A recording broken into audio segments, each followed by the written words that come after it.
Amerilli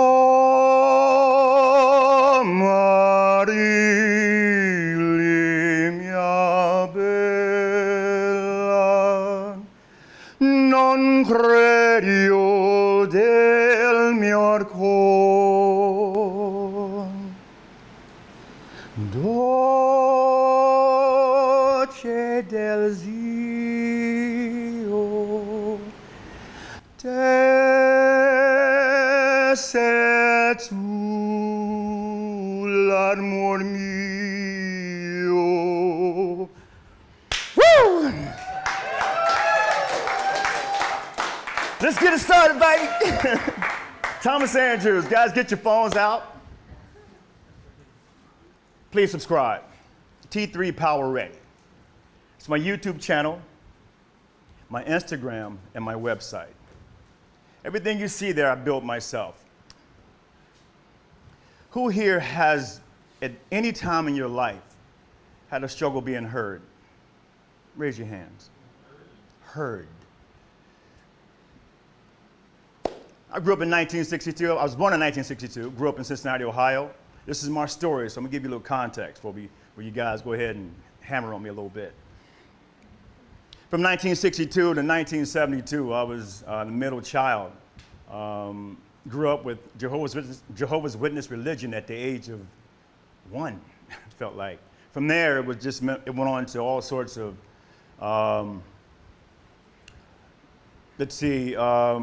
at the age of 10, 11, got my first assault. Grew up during the ages of roots, segregation. So my lens was skewed at a very young age. My lens was skewed based upon the color of your skin. So when I look at you, I think you after me. So I'm gonna get you first. I was always a funny guy because I was never really heard as a kid. So I started with a song because my voice is what I learned how to project because I wanted you to know I'm coming. So assaults, racism, you call me the N-word, I'm in your mouth. Or are we gonna crack some jokes? That's how my life progressed, man, up until after high school. After high school, everybody was going to college. I'm like, what's college? My father told me the world was gonna be over in 1975. Son, you don't need college. I'm like, wait a minute, dog. So coming up, my whole thing was I wanted to be a weatherman. I could draw, I could paint, I love clouds. Cumulus clouds, stratus clouds, used to paint them. I love T-Rex. I mean, I was an artist. Pop said, son, artists die at a very young age. Ain't nobody gonna buy your shit. Go get your trade.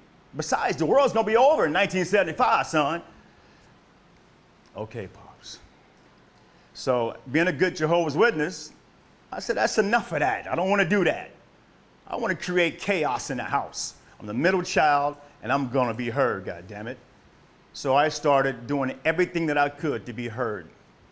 And it was fights, it was stealing, it was everything except what he wanted me to do. And then around age of 16, I fell in love with weights and wrestling. Got my first weightlifting set when I was 16. I learned how to wrestle because I told my father, you're not gonna hit me no more, man. Next time you hit me, I got something for you. And I had something for him, and he had something for me. So from that point on, we knew we could not stay in the same house. So I was out. So moving on, from 1980, I graduated finally. I ran away from home. I'm out in the streets with some friends, and Dad invited me back into the house, and we got in an argument. He put a gun to my head, said, son, I'll kill you. Okay, Dad, please, don't kill me. Moved on from there. About 5 years later, I fell in love with selling cocaine.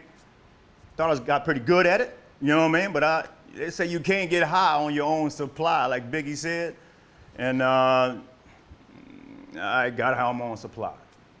From there, life took on a totally different meaning. I kept trying to be heard in whatever I did, but I didn't know the right vehicle. I didn't know how to be heard, so I just kept making noise. I kept making noise. I kept making noise, and I kept making noise. I started working for Xerox.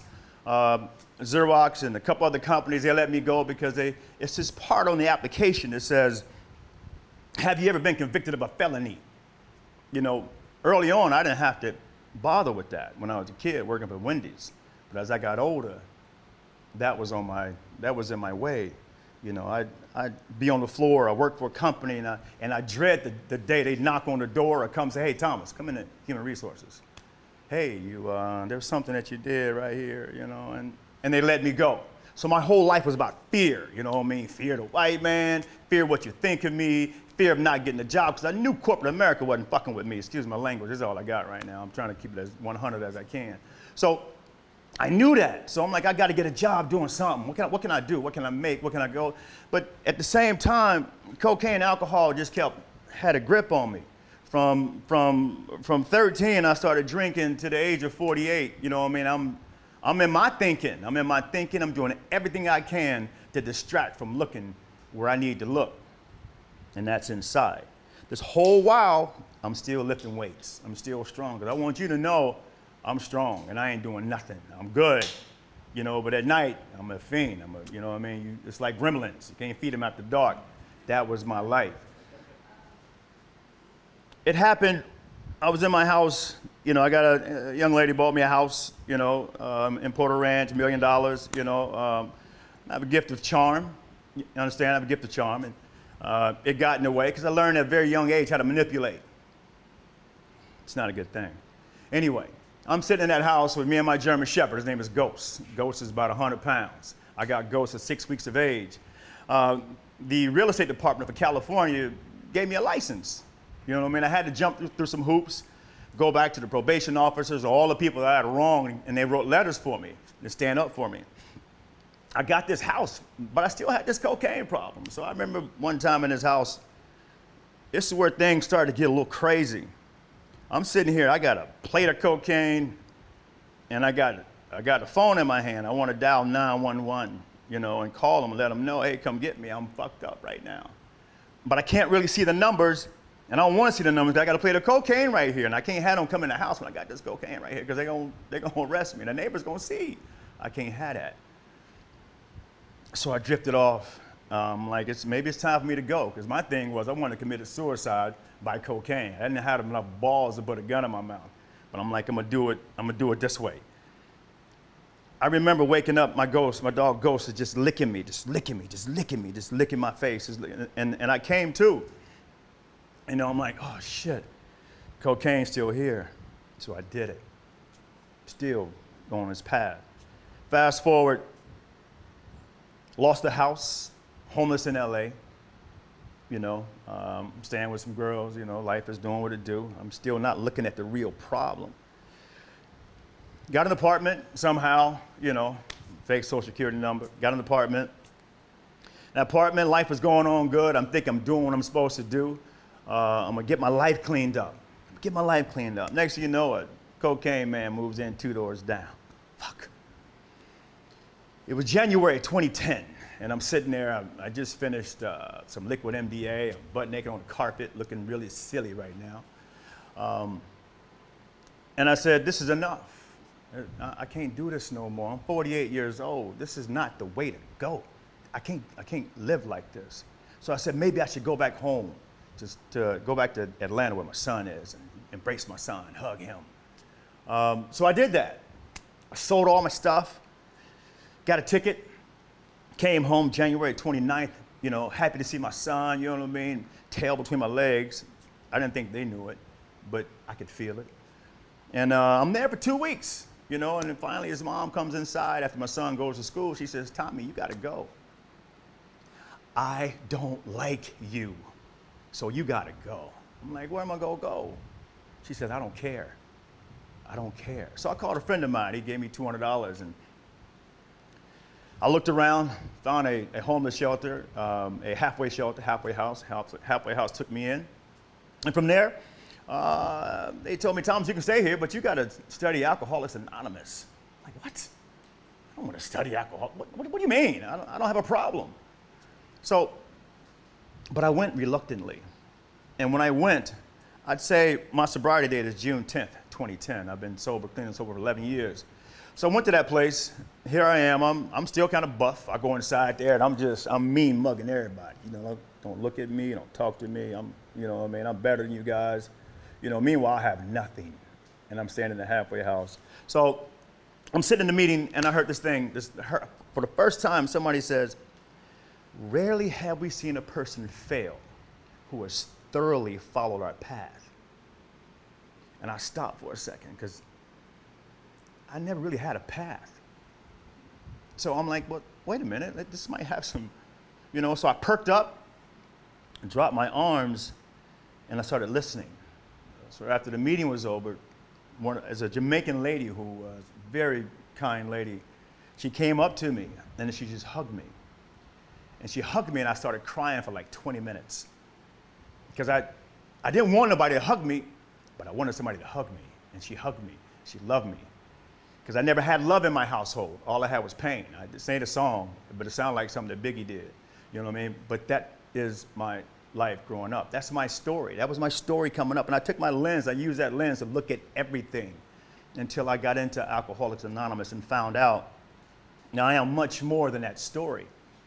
So I'm here today to talk to you about how much more I want to be and I'm going to be and that I am today. From there, AA taught me, gave me a foundation based upon spiritual principles.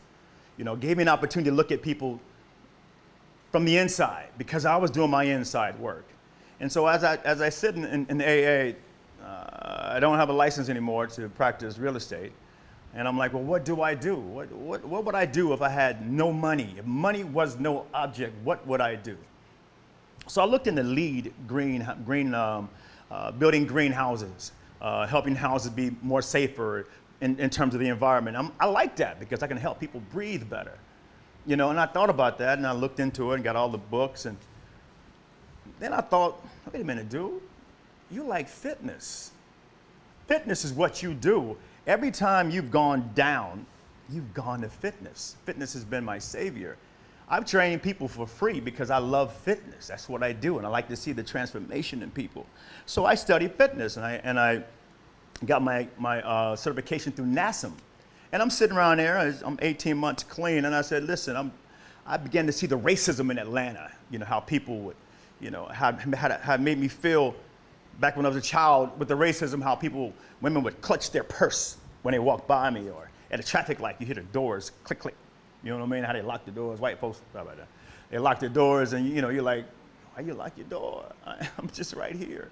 So that kind of pissed me off because I'm feeling all of this. So I said, you know what? I'm out. I got a one-way ticket to Singapore. Went to Singapore, lived there for a year. Racism was still there. People would pass by me. Either they'd touch my skin or they'd run from me. So I'm like, oh, it's still here. So the problem is in me. I still know the problem is in me. So after that, I went to Bali. I lived in Bali for 3.5 years.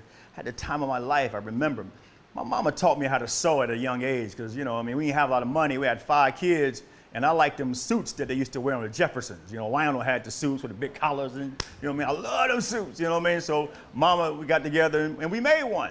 It looked a little crazy, but we made one, and I took that with me. And my Pimban too, I asked her, hey, can you get me some material? Because I started drawing. I've always been into drawing. So I drew up what I wanted my bag to look like. Because now my life was about service. How can I serve? Here I am, I'm 50 years old. No qualifications to speak of. All I got is, it's a wrap for me. And let me just serve people. That's all I got. So that felt good. That was my cocoon in Bali. I could serve people. The Balinese people, I got really obese. I saw a lot of expats that didn't know how to train. And I'm out here and it's beautiful. So I pieced some things together, and about 20 different iterations later, I had the T3 bag. I had 15, 20 people on the beach training with me. And I got a call that my younger brother committed suicide. So I couldn't leave home, couldn't leave Bali because my money wasn't right. But I'm staying in this cocoon and I'm loving people, I'm training people, and I'm changing lives, and I know it. I have relationships there to this day that people love and I cherish. So fast forward 2015, people are saying, Thomas, you got to go back home and manufacture this bag. So I did. Came back home, 2015. In October 2015, my father died. When my father died, I'm like, okay, we didn't like each other, but before I went to Singapore, he hugged me, loved me. I'm sure you guys had that feeling where you didn't get along with your parent, but at some point they changed. So my father changed. He hugged me and he cried. I cried. We cried. Then my father, as he passed, all I got was his Bible and his hat. After that, my journey was homelessness in LA. I was lost. I had no rudder. But what I did learn was to serve homeless people. I learned how to serve people, so I kept serving people. I got in contact with Starbucks, the Pink with the Dane, and I started a drive selling, giving food to homeless people because I was homeless and I wanted some coffee in the morning. So I started helping others who wanted coffee. I joined this group called Metal. I don't know if anyone's from LA heard of Metal, Media, Entertainment, Technology, Alpha Leaders. A guy named Ken Rukowski took me in. So I got some people who were wealthy men to come down to Skid Row and serve coffee. You know, the guy, the owner of Tender Greens, he came down. He's serving breakfast and lunch and dinner. It's just a beautiful thing, but I became known as a homeless man, the man who works with homeless people, but that's not what I do. So I'm still transitioning to find out what I do. So after I left Metal, I didn't want to be the homeless guy. I'm still searching, and I ran into this girl right here, this beautiful woman right here. She taught me how to love again. I never had a relationship.